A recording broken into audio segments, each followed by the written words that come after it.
Friends, welcome to my YouTube channel. ಇವತ್ತು ರಾಜ್ಮಾ ಮಸಾಲ ಮಾಡೋದು ಹೇಗೆ ಅಂತ ನೋಡೋಣ. ಈ ರಾಜ್ಮಾ ಮಸಾಲ ಅಂತೂ ಭಾಳ ರುಚಿಯಾಗಿರುತ್ತೆ. ಚಪಾತಿ, ಅನ್ನಕ್ಕೆ ಎಲ್ಲದಕ್ಕೂ ಒಳ್ಳೆ ಕಾಂಬಿನೇಷನ್ನು. ಹಾಗಾದರೆ ಹೇಗೆ ಮಾಡೋದು ಅಂತ ನೋಡೋಣ. ಮೊದಲಿಗೆ ನಾನು ಒಂದು 200 ಗ್ರಾಮಷ್ಟು ರಾಜ್ಮಾನ ಓವರ್ನೈಟ್ ನೆನೆಸಿಟ್ಕೊಂಡಿದ್ದೆ. ನೆಕ್ಸ್ಟು ನೆನೆಸಿಟ್ಕೊಂಡಿರುವಂಥ ರಾಜ್ಮಾನ ಒಂದು ಕುಕ್ಕರ್ಗೆ ಹಾಕೋತಾ ಇದ್ದೀನಿ.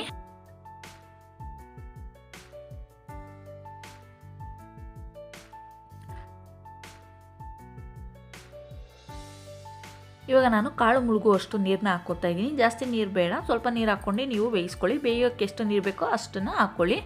ಮತ್ತು 1 ಸ್ಪೂನಷ್ಟು ಉಪ್ಪನ್ನ ಸೇರಿಸ್ಕೊತಾ ಇದ್ದೀನಿ. ಒಂದು 4 ವಿಜಿಲ್ನ ಕೂಗಿಸ್ಕೋಬೇಕಾಗುತ್ತೆ. ನಾನಿವಾಗ ಗ್ಯಾಸ್ ಮೇಲೆ ಕುಕ್ಕರ್ನ ಇಟ್ಕೊಂಡು 4 ವಿಜಿಲ್ ಬರೋ ಗಂಟ ಕೂಗಿಸ್ಕೊಳ್ಳೋಣ. ನೆಕ್ಸ್ಟು ನಾನು ಗ್ಯಾಸ್ ಮೇಲೆ ಒಂದು ಕಡಾಯಿ ಇಟ್ಕೊಂಡಿದ್ದೀನಿ. ಕಡಾಯಿ ಕಾದಿದ ನಂತರ ಸ್ವಲ್ಪ ಎಣ್ಣೆ ಹಾಕ್ಕೋತಾ ಇದ್ದೀನಿ. ಒಂದು ಅರ್ಧ ಸ್ಪೂನಷ್ಟು ಜೀರಿಗೆನ ಹಾಕ್ಕೋತಾ ಇದ್ದೀನಿ. ಜೀರಿಗೆ ಚಟಪಟ ಅಂತ ಸಿಡಿದಿದ ನಂತರ ಇವಾಗ ಚಿಕ್ಕದಾಗಿ ಹೆಚ್ಚಿಟ್ಕೊಂಡಿರುವಂಥ 2 ಮೀಡಿಯಮ್ ಸೈಜ್ ಈರುಳ್ಳಿನ ಹಾಕ್ಕೋತಾ ಇದ್ದೀನಿ.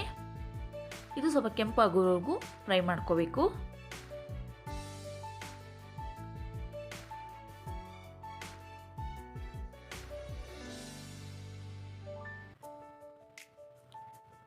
ಇವಾಗ ನಾನು 1 ಸ್ಪೂನಷ್ಟು ಜಿಂಜರ್ ಗಾರ್ಲಿಕ್ ಪೇಸ್ಟ್ನ ಹಾಕ್ಕೋತಾ ಇದ್ದೀನಿ.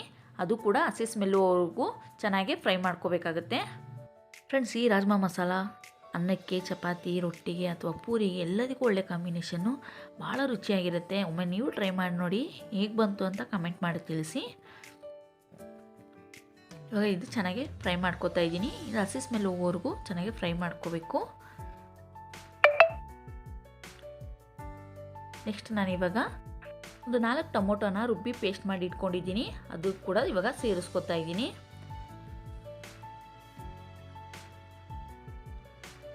ಟೊಮೊಟೊ ಹಾಕಿದ ನಂತರ ಚೆನ್ನಾಗಿ ಒಂದ್ಸರಿ ಮಿಕ್ಸ್ ಮಾಡ್ಕೊಳ್ಳೋಣ. ಇವಾಗ 1/4 ಸ್ಪೂನಷ್ಟು ಅರಿಶಿನ ಸೇರಿಸ್ತಾ ಇದ್ದೀನಿ. 1.5 ಸ್ಪೂನಷ್ಟು ಅಚ್ಕಾರದ ಪುಡಿನ ಹಾಕೋತಾ ಇದ್ದೀನಿ. 1-2 ಸ್ಪೂನಷ್ಟು ಧನಿಯಾ ಪುಡಿ,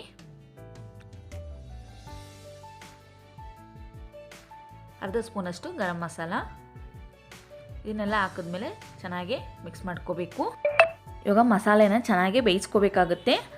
ಮಸಾಲೆಯಲ್ಲಿ ಸೈಡಿಗೆಲ್ಲ ಎಣ್ಣೆ ಬಿಡೋ ಗಂಟ ಇದನ್ನು ಚೆನ್ನಾಗಿ ಒಂದು 5 ನಿಮಿಷ ಬೇಯಿಸ್ಕೋಬೇಕಾಗುತ್ತೆ. ಇವಾಗ ಚೆನ್ನಾಗಿ ಒಂದ್ಸರಿ ಎಲ್ಲ ಮಿಕ್ಸ್ ಮಾಡಿದ ನಂತರ ಲಿಡ್ನ ಕ್ಲೋಸ್ ಮಾಡಿಬಿಟ್ಟು ಒಂದು 5 ನಿಮಿಷ ಬೇಯೋಕ್ಕೆ ಬಿಟ್ಬಿಡೋಣ. ಇವಾಗ ನೋಡ್ಬೋದು ಚೆನ್ನಾಗಿ ಎಣ್ಣೆ ಬಿಟ್ಕೊಂಡಿದೆ, ಮಸಾಲೆ ಚೆನ್ನಾಗಿ ಬೆಂದಿದೆ.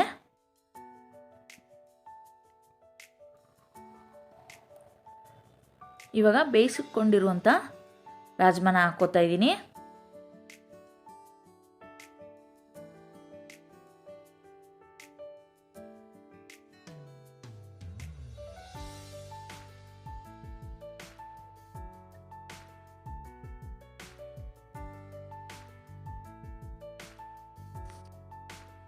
ಇವಾಗ ನಾನು ಸ್ವಲ್ಪ ಕೊತ್ತಂಬರಿ ಸೊಪ್ಪನ್ನ ಹಾಕ್ಕೋತಾ ಇದ್ದೀನಿ. ಉದ್ದವಾಗಿ ಹೆಚ್ಚಿಟ್ಕೊಂಡಿರುವಂಥ 4 ಹಸಿಮೆಣಸಿನಕಾಯಿನ ಸೇರಿಸ್ಕೊತಾ ಇದ್ದೀನಿ. ಇದನ್ನೆಲ್ಲ ಹಾಕ್ಕೊಂಡಾದ್ಮೇಲೆ ಉಪ್ಪನ್ನ ರಾಜ್ಮಾ ಬೇಯಿಸುವಾಗ ಸ್ವಲ್ಪ ಉಪ್ಪು ಹಾಕ್ಕೊಂಡಿದ್ವಿ. ಇವಾಗ ನೋಡಿ ಸ್ವಲ್ಪ ಮಸಾಲೆಗೆ ಎಷ್ಟು ಬೇಕಾಗುತ್ತೋ ಅಷ್ಟು ನೋಡಿಬಿಟ್ಟು ಉಪ್ಪನ್ನ ಹಾಕ್ಕೊಳ್ಳಿ. ಉಪ್ಪನ್ನ ಹಾಕ್ಕೊಂಡಾದ್ಮೇಲೆ ಚೆನ್ನಾಗಿ ಒಂದ್ಸರಿ ಮಿಕ್ಸ್ ಮಾಡಿಬಿಟ್ಟು ಒಂದು 5 ನಿಮಿಷ ಕುದಿಯೋಕ್ಕೆ ಬಿಟ್ಬಿಡಬೇಕು. ಸ್ವಲ್ಪ ತೆಳುವಾಗಿದೆಯಲ್ಲ, ಇದು ಚೆನ್ನಾಗಿ ಕುದ್ದುಬಿಟ್ಟು ಸ್ವಲ್ಪ ಗಟ್ಟಿಯಾಗುತ್ತೆ. ಲಿಡ್ನ ಕ್ಲೋಸ್ ಮಾಡಿ ಬಿಟ್ಬಿಡೋಣ. ಇವಾಗ ನೋಡ್ಬೋದು ಚೆನ್ನಾಗಿ ಕುದೀತಾ ಇದೆ. ಗ್ರೇವಿ ಕೂಡ ಸ್ವಲ್ಪ ಇವಾಗ ಗಟ್ಟಿಯಾಗಿದೆ.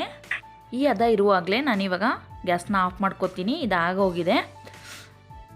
ಯಾಕಂದರೆ ಇವಾಗ ತಣ್ಣಗಾದ್ಮೇಲೆ ಇನ್ನೂ ಇದು ಗ್ರೇವಿ ಗಟ್ಟಿಯಾಗೋಗುತ್ತೆ. ಹಾಗಾಗಿಬಿಟ್ಟು ಇವಾಗ ನಾನು ಆಫ್ ಮಾಡಿ ಒಂದು ಸರ್ವಿಂಗ್ ಬೌಲ್ಗೆ ನಾನು ಸರ್ವ್ ಮಾಡ್ಕೋತಾ ಇದ್ದೀನಿ. ನೋಡಿದ್ರಲ್ಲ ಫ್ರೆಂಡ್ಸ್, ಹೇಗೆ ರಾಜ್ಮಾ ಮಸಾಲ ಮಾಡ್ಕೊಳ್ಳೋದು ಅಂತ. ಈ ರಾಜ್ಮಾ ಮಸಾಲ ಭಾಳ ರುಚಿಯಾಗಿರುತ್ತೆ. ಮಿಸ್ ಮಾಡದೆ ಒಮ್ಮೆ ಮನೆಯಲ್ಲಿ ಟ್ರೈ ಮಾಡಿ ಹೇಗೆ ಬಂತು ಅಂತ ಕಮೆಂಟಲ್ಲಿ ತಿಳಿಸಿ.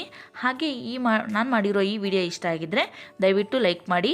ಹಾಗೆ ನಿಮ್ಮ ಫ್ಯಾಮಿಲಿ ಫ್ರೆಂಡ್ ಜೊತೆ ಕೂಡ ಶೇರ್ ಮಾಡ್ಕೊಳ್ಳಿ. ಹಾಗೆ ಯಾರೆಲ್ಲ ನನ್ನ ಚಾನಲ್ನ ಇನ್ನೂ ಸಬ್ಸ್ಕ್ರೈಬ್ ಮಾಡ್ಕೊಂಡಿಲ್ಲ ದಯವಿಟ್ಟು ಸಬ್ಸ್ಕ್ರೈಬ್ ಮಾಡ್ಕೊಂಡು ನೋಡಿ ಅಂತ ಕೇಳ್ಕೊತೀನಿ. ನೆಕ್ಸ್ಟ್ ಒಂದು ಒಳ್ಳೆ ವಿಡಿಯೋ ಜೊತೆ ನಿಮ್ಮ ಮುಂದೆ ಸಿಗ್ತೀನಿ. ಅಲ್ಲಿವರೆಗೂ take care, bye, see you. Thank you for watching.